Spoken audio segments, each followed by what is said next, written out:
Assalamualaikum warahmatullahi wabarakatuh. Alhamdulillahirabbil alamin. Alhamdulillahilladzi arsala rasulahu bil huda wa dinil haqq liyudhhirahu 'ala dini kullihi wa kafa billahi syahida. Asyhadu an la ilaha illallah wahdahu la syarikalah wa asyhadu anna Muhammadan abduhu wa rasuluh la nabiyya ba'dah. Allahumma shalli 'ala Muhammadin wa 'ala alihi wa ashabihi ajma'in. Amma ba'du. Qala Allah Ta'ala fi kitabihil karim. A'udzu billahi minasyaitonir rajim. Ya ayyuhalladzina amanu kutiba 'alaikumus syiyam. Kutiba 'alaikumus syiyamu kama kutiba 'alal ladzina min qablikum la'allakum tattaqun. Sahabat Inhar yang dirahmati Allah Subhanahu wa taala. Alhamdulillah, bersyukur kita kepada Allah Subhanahu wa taala yang telah memberikan kita nikmat iman, nikmat Islam, kesehatan dan juga kesempatan, sehingga kita kembali dipertemukan dengan bulan Ramadan yang mulia dan istimewa ini. Shalawat serta salam semoga senantiasa tercurah kepada junjungan kita, teladan kita, yaitu Nabi Muhammad SAW, dan juga kepada keluarga, kepada sahabat dan seluruh umatnya hingga akhir zaman. Sahabat Inhar yang dirahmati Allah Subhanahu wa taala, Ramadan bukan sekedar bulan menahan lapar. Di bulan inilah pahala dilipat gandakan, doa-doa diijabah, dan pintu-pintu surga dibuka. Dan selain dari itu semua, bulan Ramadan juga menjadi saksi berbagai peristiwa besar yang mengubah perjalanan sejarah umat Islam, bahkan dunia. Oleh karena itu, pada kesempatan ini, kita akan mengingat kembali dan mengambil pelajaran dari 3 peristiwa besar bersejarah yang terjadi di bulan Ramadan, agar semakin bertambah keimanan, semangat, dan rasa syukur kita kepada Allah Subhanahu wa ta'ala. Sahabat Inhar yang dirahmati Allah, ada 3 peristiwa yang tercatat di dalam lembaran sejarah Islam yang menunjukkan bahwa Ramadan adalah bulan yang sangat istimewa. Peristiwa yang pertama adalah turunnya Al-Quran. Al-Quran merupakan kitab suci umat Islam yang menjadi pedoman hidup kita. Peristiwa turunnya Al-Quran tentu menjadi momen penting bagi umat Islam. Al-Quran diturunkan pertama kali oleh Allah dari Lauhul Mahfuz ke langit dunia. Dan juga dari langit dunia pertama kali diturunkan kepada Rasulullah SAW melalui malaikat Jibril pada bulan Ramadan. Seperti yang dijelaskan pada surat Al-Baqarah ayat 185. Syahrul Ramadan alladzi unzila fihil Qur'an hudal linnasi wa bayyinati minal huda wal furqan. Bulan Ramadan adalah bulan yang di dalamnya diturunkan Al-Quran sebagai petunjuk bagi manusia dan penjelasan-penjelasan mengenai petunjuk itu, wal furqan, dan sebagai pembeda antara yang benar dan yang batil. Ketika itu Nabi Muhammad SAW berusia 40 tahun. Pada 17 Ramadan 13 tahun sebelum hijrah, beliau beribadah di Gua Hiro, menyendiri di sana. Gua Hiro itu adalah sebuah gua yang terletak di Jabal Nur, di dekat kota Makkah. Saat itu, malaikat Jibril datang dengan berkata, "Bacalah ya Muhammad, Iqra ya Muhammad." Di situ, Jibril menyampaikan 5 ayat pertama dari Al-Quran, yaitu surat Al-Alaq ayat 1-5.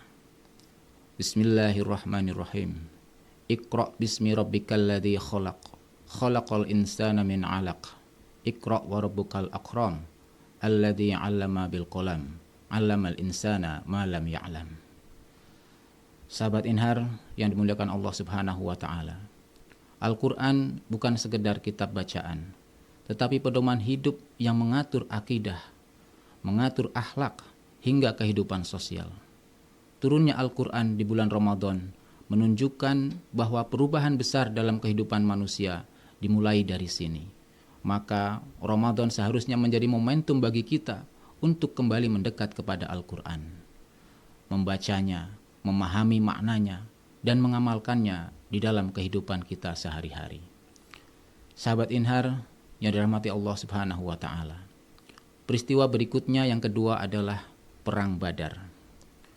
Perang Badar terjadi di daerah Badar, yaitu sebuah lembah yang terletak di antara kota Madinah dan Makkah.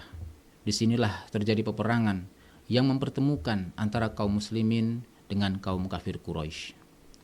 Perang ini terjadi pada tanggal 17 Ramadan tahun 2 Hijriah. Perang ini dipimpin langsung oleh Nabi Muhammad SAW.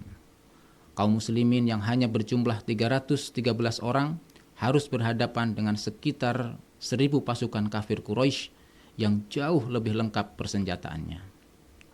Secara logika manusia, kaum muslimin sangat kecil kemungkinannya untuk menang. Namun pertolongan Allah datang kepada orang-orang yang beriman dan bertawakal. Allah menurunkan pertolongannya dan memberikan kemenangan kepada kaum muslimin.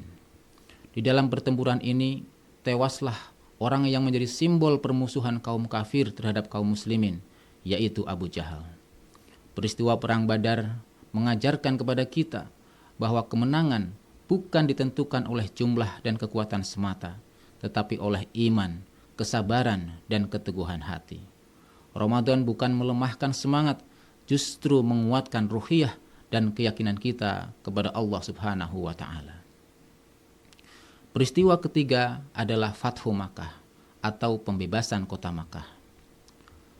Fathu Makkah terjadi pada tanggal 20 Ramadan tahun ke-8 Hijriah. Setelah kaum Quraisy melanggar perjanjian Hudaibiyah, Rasulullah SAW kemudian menyusun rencana secara rahasia dan kemudian mengumpulkan sekitar 10.000 pasukan kaum muslimin untuk bergerak dari Madinah menuju ke Mekah. Upaya pembocoran rencana sempat terjadi, tetapi dapat diatasi, dan Nabi Muhammad SAW tetap melanjutkan perjalanannya. Sesampainya di Makkah, melihat besarnya kekuatan kaum muslimin, kaum Quraisy akhirnya memilih menyerah. Bahkan salah satu pembesar Quraisy yaitu Abu Sufyan kemudian memeluk Islam. Rasulullah SAW pun memasuki kota Makkah tanpa perlawanan yang berarti. Beliau memberikan jaminan keamanan kepada penduduk yang tidak melawan, lalu menghancurkan berhala-berhala di sekitar Ka'bah, yang menurut catatan sejarah pada saat itu jumlahnya sekitar 360 berhala, sebagai tanda berakhirnya kemusyrikan. Peristiwa ini menjadi kemenangan besar bagi umat Islam yang terjadi tanpa pertumpahan darah. Peristiwa ini bukan sekedar kemenangan militer, tetapi kemenangan akhlak. Ketika Nabi Muhammad SAW diberi kesempatan, memiliki kesempatan untuk membalas perlakuan kaum Quraisy yang dahulu menyakiti, bahkan memerangi beliau, justru pada saat itu beliau memberikan maaf kepada mereka. Beliau berkata, "Pergilah, kalian semua bebas." Inilah kemenangan yang sejati, kemenangan yang disertai dengan kasih sayang dan pengampunan. Fathu Makkah menunjukkan bahwa Islam datang membawa rahmat. Sahabat Inhar yang dimuliakan Allah Subhanahu wa Ta'ala, dari turunnya Al-Quran, kemudian Perang Badar, hingga Fathu Makkah, kita belajar bahwa Ramadan adalah bulan petunjuk, bulan perjuangan, dan bulan kemenangan. Di bulan inilah Allah Subhanahu wa Ta'ala menurunkan cahaya Al-Quran sebagai pedoman hidup. Di bulan ini pula Allah memberikan kemenangan kepada kaum beriman di dalam Perang Badar. Dan di bulan yang sama Allah Subhanahu wa Ta'ala menghadirkan kemenangan penuh, kemuliaan melalui Fathu Makkah tanpa pertumpahan darah. Maka Ramadan yang kita jalani hari ini jangan sampai berlalu tanpa perubahan. Jika dahulu Ramadan melahirkan generasi yang kuat imannya, berani dalam perjuangan, dan mulia akhlaknya, maka seharusnya Ramadan juga mampu melahirkan perubahan dalam diri kita. Mari kita jadikan Al-Quran sebagai pedoman hidup, memperkuat tawakal kepada Allah dalam setiap ujian, dan meneladani sikap pemaaf Rasulullah SAW dalam kehidupan sehari-hari. Semoga Allah menjadikan kita hamba-hamba yang mampu mengambil hikmah dari sejarah, memperbaiki diri di bulan Ramadan, dan meraih kemenangan yang hakiki, yaitu ampunan dan ridhonya. Wallahu a'lam bishawab. Assalamualaikum warahmatullahi wabarakatuh.